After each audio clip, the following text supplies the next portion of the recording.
Oh, I'm sorry, we're just trying to think of one of the great mysteries of the universe. Sweet potato or regular potato? That is the question.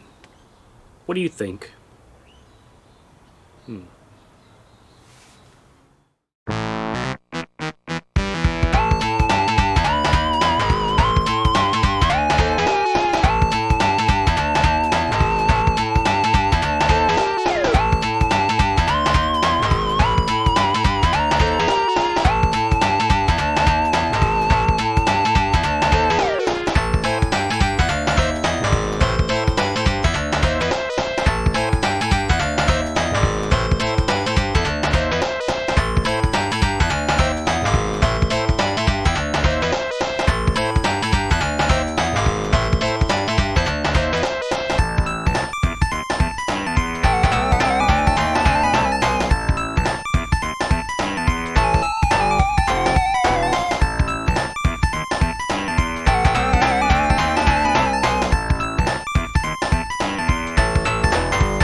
Alright, here we are. Well, welcome to another edition of the Yuki Cheese Cafe, your one-stop shop for everything related to bad jokes, grilling, cooking, renovations, microbrews, and overall confusion. Once again, if you're going to watch this, you're going to laugh, you're going to cry, you're going to learn something new, you're probably going to be confused, and if you feel all the above, I've done my job properly. So, I'm thinking about this week. It was one of the warmer weeks I've had in quite some time. And this is in the beginning of the week. Now that we get to the weekend, somebody decided that, yep, you ain't gonna be getting your sunshine. Here's a bunch of rain for you. Now suck it up. Well, not rain shy, nobody's shy of the rain. Rain, snow, sleet, hail, canned hams, whatever falls from the sky, I don't care today. I feel like doing some grilling to celebrate. Celebrate what? Nothing at all, just want to celebrate. I'm going to be doing a couple of recipes that I've done in the past, and I'm sure this is going to feel like yet another rerun, but it's always a good excuse to revisit, because I love showing my stuff off, and above all else, I do love to show this off with my better production values these days, so stay tuned. Oh yeah, good idea. If you like what you're seeing so far, and if you like what you watch, hit that subscribe button below. You'll get all the updates for whenever I produce new content. And let's get started. Yep. Even with the burning that happened last week, I've still got some charcoal left in here. I'm going to be breaking down. But I'm not going to dump that stuff because I didn't use any gasoline, and this is just hardwood and ash. I'm just going to throw it back into the grass and into my soil. That should help out give some nutrients here. That's one of the benefits of charcoal barbecuing, with especially the light stuff that I use. No chemicals, no throwing it back, no waste. It all goes back into this nature. Mother Nature shall be pleased. Now, I'm just going to get this all dumped out, and then I'll be right back to start my fire. Alright, everything's back into place here. I'm ready to start the fire very soon. Of course, if you know my routine well, I am going to need some fuel to go with that. Namely, beer fuel. And I'm not doing anything too fancy right now. I thought, it's Saturday, I want to do something kind of redneck for myself. So I went to the store, found this on sale. Good old Missouri jumbo size beer. Just a little bit of Busch Ice. Ice cold Busch. At first I thought it was like Busch Dry because of the percentage, because it's a 6%er. And then I could make the joke that, well, if the bush is kind of dry, just throw a little bit of water on it. It just needs nutrients. And I kind of enjoyed this one. It may not be anything too fancy, but it serves its purpose if I would just want quantities of beer. And it's perfect for a barbecue day. Either it was under pressure, or I don't know how to pour beer for the life of me today, because I got way too much head. Ah well, sometimes you win, sometimes you lose. This should probably become a liquid over time. I'll worry about that a little bit later. I got my beer, I got my food, let's get started. And as for what I'm cooking, well, you'll figure that out a little bit later. I'll go step by step.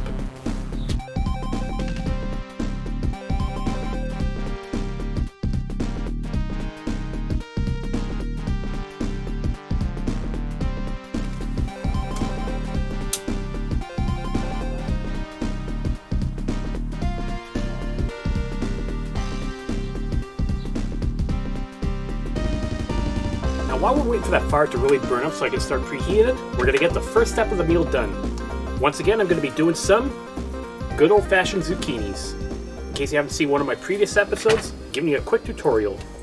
Just have to get these washed up, then get onto the cutting board, and then use a slicing knife for maximum efficiency.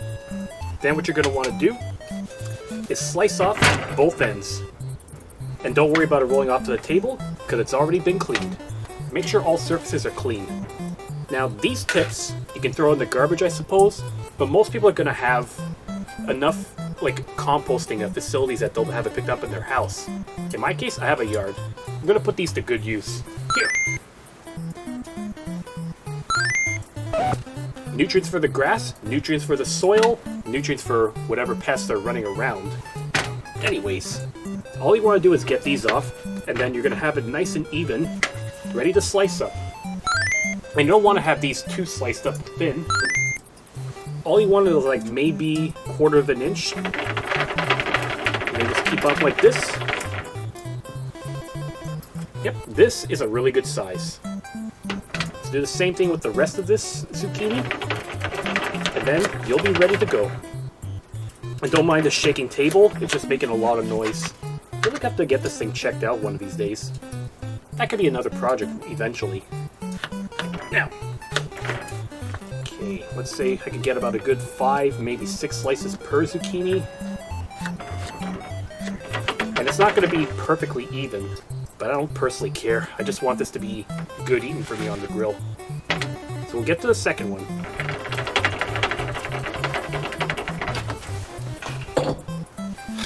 I am not going to shake my oil around, that is for sure.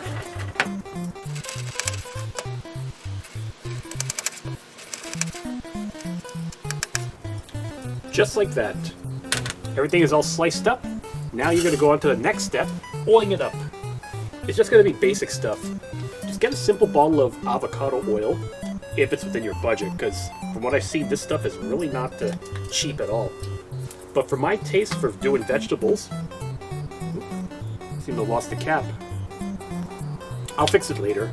But for my taste, it actually has a really nice blend whenever you put it with vegetables.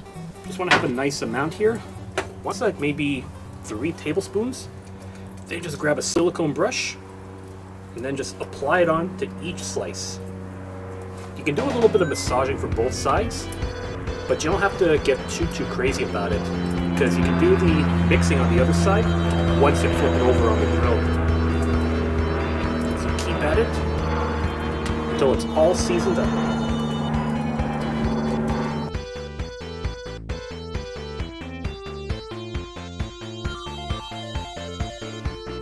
We're getting close to the end. There's still plenty of oil to use too. That's all of it oiled up. So then next, if you want to have any other kind of seasoning, you can use basic salt and pepper on this. My personal preference is I like to use this mixture I created up. This is my own Greek salad seasoning mix. And there's no salt or pepper on it whatsoever. One of these days I should do an episode featuring that, because it's definitely a good one. Highly recommended, everyone. There, so it's sprinkled on.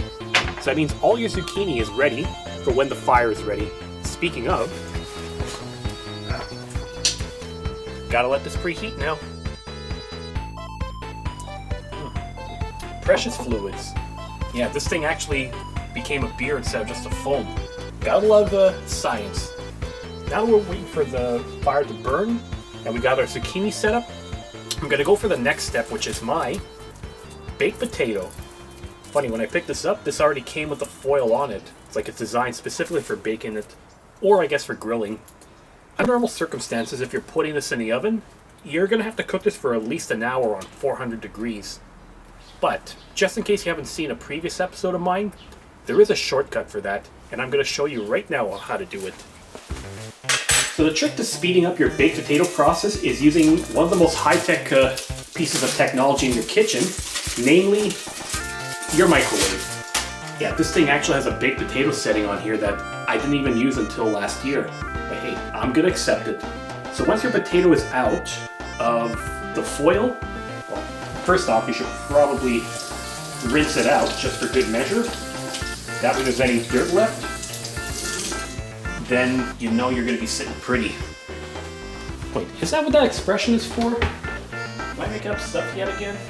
And then once you have it in a container, you don't need a fancy container, you just need something that's microwave safe. And then all around, you're gonna poke holes in it so you can let the heat penetrate. This is fun stuff. It doesn't have to be a perfect amount. It doesn't have to be fully in, just enough that it gets some heat into the potato. That allows it to cook way faster. There. A couple holes poked. Then what you do, open up the microwave, because it's useless if you don't open this up. Then you're going to see a baked potato setting on here. Each one of these is going to work in a different way. Like mine asks for how many eaves of potatoes I'm going to use. Oh, and I guess it starts on its own. So it defaults to 1. If you're doing it for 2 eaves of potatoes, then we'll readjust the time. But this one goes for like a little over 4 minutes to do a pre-cook of this.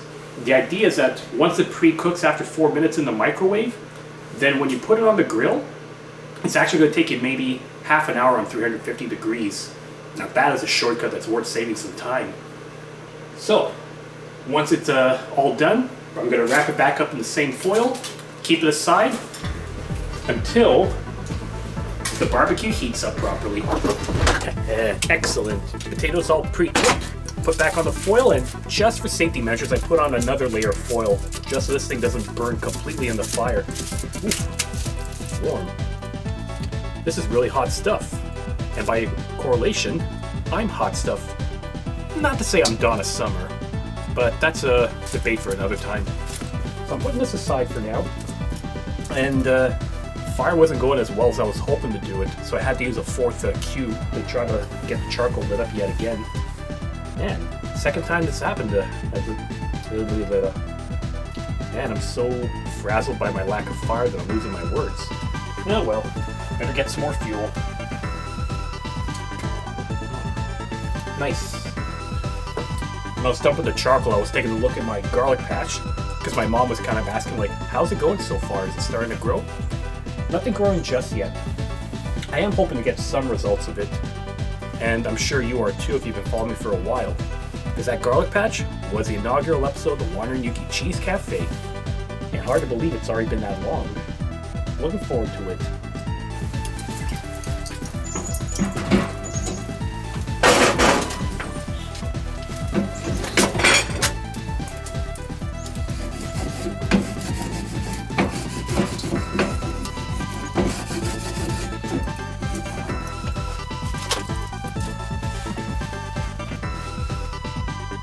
Yep. Potatoes cooking well. There's still a bit of a flame, but above all else, I do have a healthy amount of ember in that thing right now. So that's your trick. You'll know that your charcoal is ready to be cooking is if you see it glowing kind of red with a lot of a layer of gray with some ash on it. That's your key that it's going to be good to go. And it seemed like that what did the trick was not just adding the 4th cube, but also scraping off the grease so that it goes into the flame and into the ember to kind of heat up a little bit more. That's a pretty good trick that I learned. Do that, and it'll save you a lot of time on the grill. Especially when it comes to charcoal, because that, I'll admit, propane is more convenient to use, because a lot of my friends seem to use that. I'm a charcoal guy. Everyone says you can't really beat that, but it does take a lot of patience to work with. So, it's definitely satisfying. And while that's cooking, you're probably wondering what else is on the menu. Well, obviously there's going to be some zucchini, but the other thing is my other choice of vegetable here. Good old pack of white mushrooms. Very basic, but super tasty when you put it on the grill. And I'm going to use a similar technique. Just put some avocado oil on here, salt and pepper, and then once it's softened up, you're ready to go. The meat, well, we're going to get to that in a second, of course. I got like a little over 400 degrees. Seems to be going well for the potato. So I'm gonna open this up. Ooh, a little bit of smoke over here too. So what I'm gonna do then is I'm gonna get some of my zucchini on here, start grilling that up so it's all prepared. So I just want to go not parallel to the grill lines, but the opposite direction. forgetting my math terms. That way, I'm going to get a nice grill along each one of these slices. You don't need to put them for too long on this. I would say like maybe a good, I don't know, maybe 5 minutes a piece, give or take. And then after that, flip it over, and then you'll have a nice grill mark on each, and they'll be ready for eating. Just like that. And if you're not sure if you have enough oil on here, you have some remaining oil on that, take your brush, apply it onto this, and if you're lucky, you'll get the flame going yet again. Well, maybe not entirely, because there are some other things that are going to get the flame going a lot. Back when I did my old Greek chicken, I think. Oh, and a runoff piece too. Well, yeah. Oily bird and fire do not get along. Or they get along so well they go up in smoke. Your mileage may vary. Let's see how our zucchini is doing now. Ooh, still quite a bit of the flame going on. I like it, but I'm going to give it a flipping. Ooh. Yeah, I'm getting some good chard lines on this. But to be perfectly honest, it's not an exact science. It's not like you have to follow a recipe to a T. You really base it on your personal preference. You want to just soften it up. You want to have some grill lines. You want this to be burned up like it went, I don't know, fell into the volcanoes of Pompeii, back when that was actually an active volcano. Do your best with it. In the end, it's still vegetables that are grilled, and it's still going to be tasty. There we are. That's good.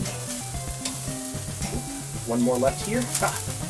The skinnier they are, the quicker they're going to cook too. I think I'm going to give my potato a little bit of a flipping, just to make sure it cooks this evenly here too.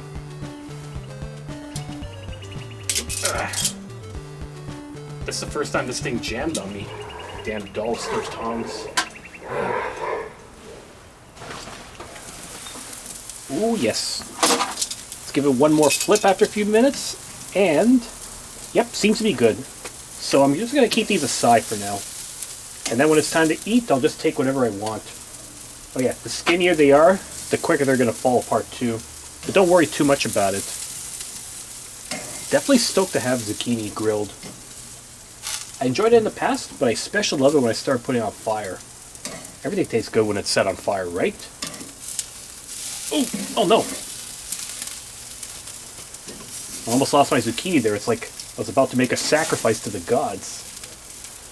There, that's done. So, we got that. I'm going to keep it aside. And then my next step is going to be my mushrooms.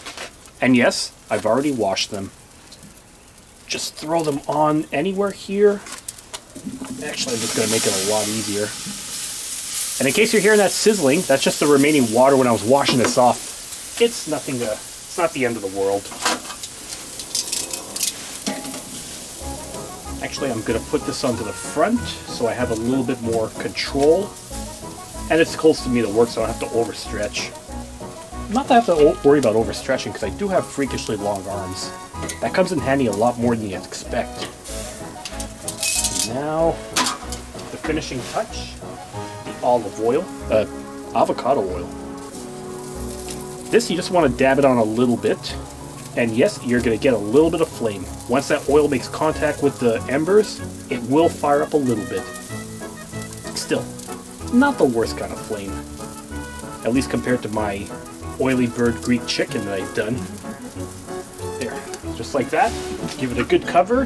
And then when you flip it around, you can add another layer of oil, then your salt and pepper, and then these should be set.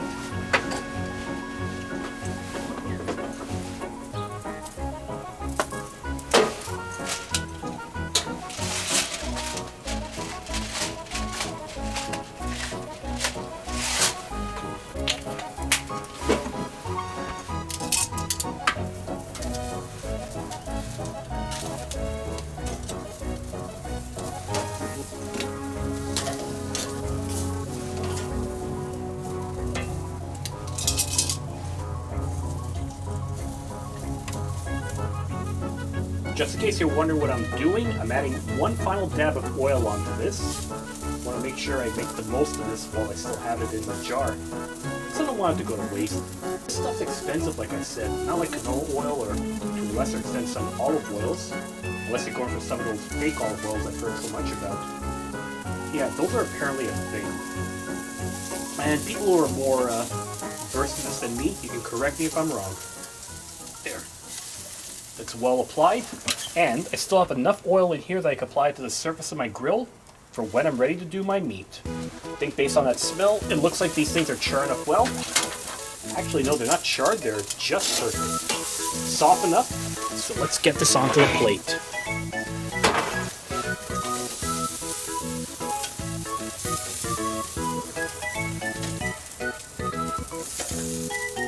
These mushrooms are a beautiful thing. I enjoyed them in the past, sometimes, but I love them more now they're grilled.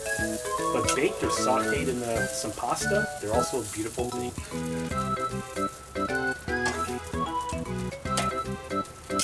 Then I'm going to move my potato over. So now that my potato is going to be probably reaching the home stretch, now that I got my zucchini, my mushrooms all done, I'm going to have to think about my meat. Well, I went for the classic yet again. I went for even more bavette, or flap steak meat, or beef flap meat as I call it. Whatever you want to call it, it's still one of the most tender things that I've gotten in the past before, and I still enjoy it. This is something I've highlighted a lot in the past in a lot of my vlogs. Whether grilling or doing it in the pan, it's still beautiful. But just to recap, for like maybe 1 pound of meat, I would do 1 tablespoon of olive oil with 1 tablespoon of Dijon mustard, mix all together in a bag, and then let it marinate in the fridge for a little bit of time. In a perfect world, you're probably going to want to marinate for a couple of hours during the day, but because I was improvising this, it was only in there for like 2 hours max. Still, some marinade is better than no marinade. Before I do that, I'm going to make use of my remaining avocado oil to get this all greased up on my cooking surface. And yes, there is going to be some sizzle yet again. I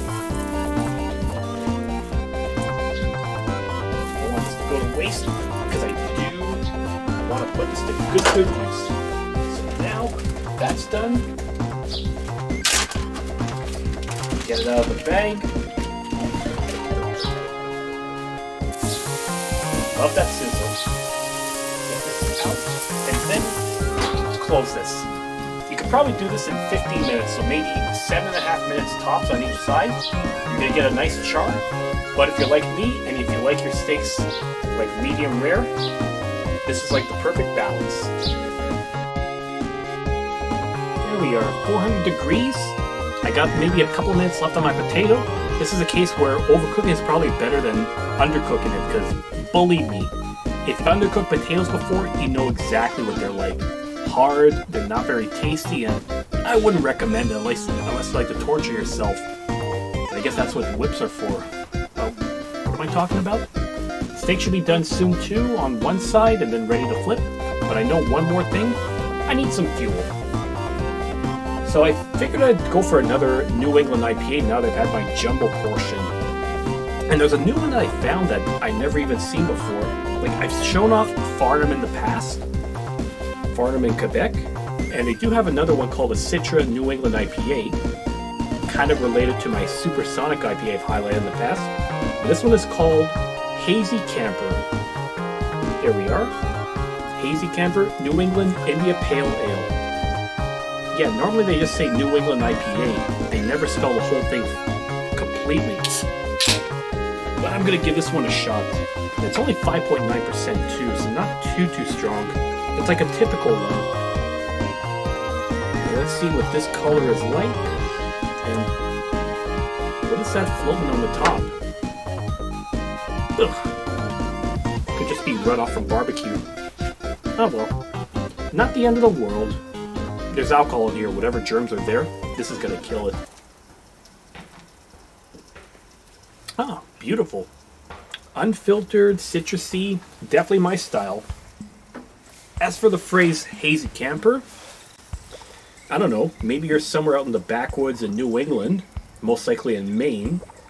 You're trying to start up a fire, you're drinking this beer, but then next thing you know, have a huge layer of fog that's overpowering you that you can barely see a thing.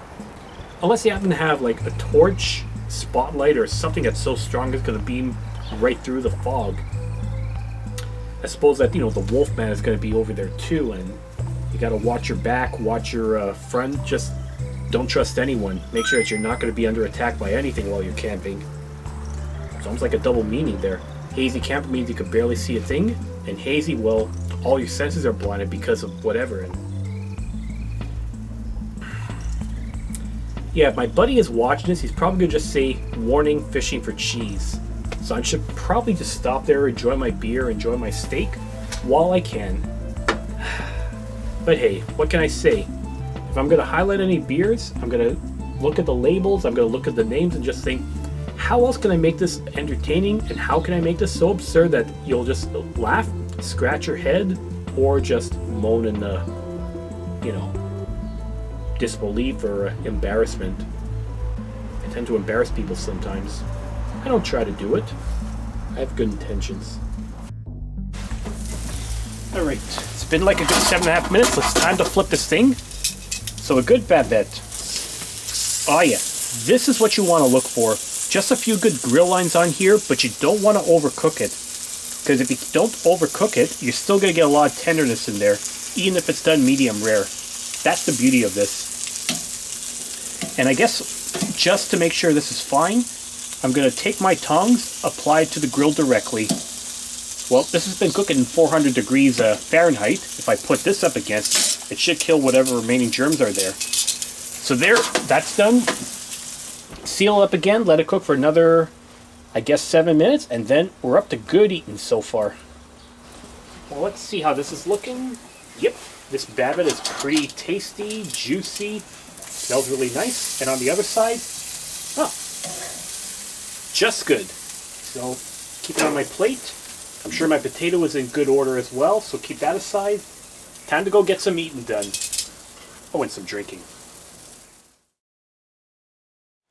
Alright, supper is all ready, so just to recap in case you weren't paying attention, and I hope you were paying attention because I do this for love. I do anything for love, but I won't do that. Whatever that is. Actually, can't see my face, so I don't need the hat. I'm indoors. Let's get rid of this thing. Alright, so just to recap.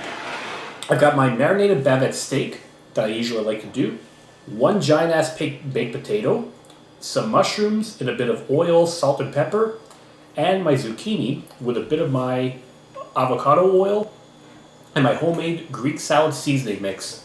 All this is going to be looking really good. So I'm just going to slice this up. Hope this potato is still in good measure, because you never know. Rotten potatoes can get you out of nowhere. And if you've ever smelled rotten potatoes before, you know exactly what I'm talking about.